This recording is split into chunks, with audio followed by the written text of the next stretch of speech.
Madagascar's main jail is overcrowded, but the 3,000 prisoners are not the only inmates.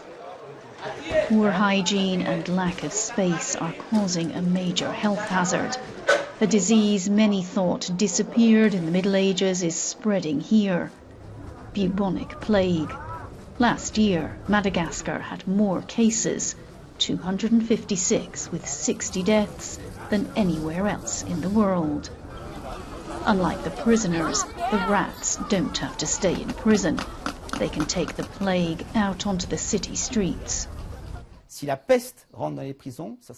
the plague is in the prisons, there could be a sort of nuclear explosion of plague within the town.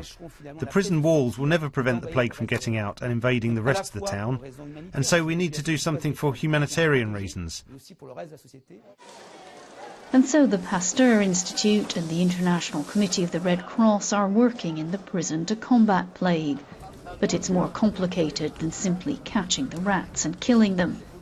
The fleas which transmit the plague will just move elsewhere, to human beings. So the fleas have to be removed and killed as well. Out in Madagascar's rural areas, there is little understanding of the disease and little accessible medical care. Bubonic plague can be treated, but it has to be caught early. That wasn't an option for this man's daughter. Her temperature went up a lot and she became delirious. And then she died. And after she died, they prevented us from taking her body. They buried her. October's warm, wet weather marks the start of plague season in Madagascar. The eradication process in the prison is in full swing.